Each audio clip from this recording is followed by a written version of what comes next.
Unang-una, kailangan mong maintindihan na God is not under our power. We are under God's power.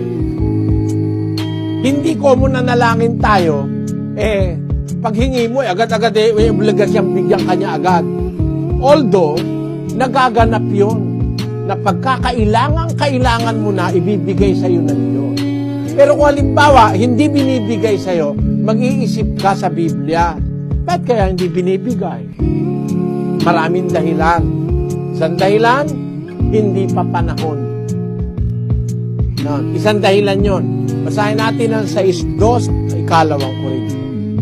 Sapagkat sinasabi niya, sa panahong ukol, kita'y pinakinggan, at sa araw ng pagliligtas, kita'y sinaklolohan. Sabi ng Diyos dapat maintindihan natin ng Diyos Minsan di natin iniintindihan ng Diyos Sabi ng Diyos, sinasabi niya, ang Diyos ang may sabi, sa panahong ukol kita'y pinakinggan. Ang Diyos pala, may panahong ukol. Hindi siya pwede pabigla-bigla na kahit hindi panahon. Halimbawa, gusto ko na pong mag-asawa, tatay may gatas pa labi mo, gusto mo na mag-asawa. Para mga bata ngayon, 13 anyos, 12 anyos, umaalembong na.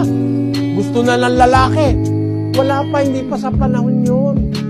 Hindi pa dapat, parang ganon, kapatid. Ikaw man, ang anak mo, sabi, nanay, mahal ko po si Fred. Nonoy, sige na, payagan nyo na ako. Nonoy, mahal ko po si Fred. Alam mo namang hindi pa panahong ukol. Papayag ka ba?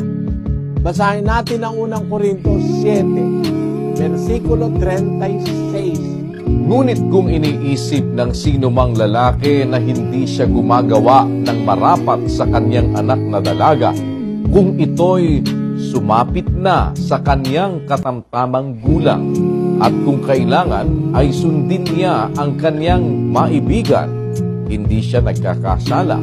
Bayaang mag-asawa sila. Tamo kapatid, may panahong ukol Kung halimbawa, yung anak mo nagwawala, gustong mag-asawa, pinipigilan mo, bata pa.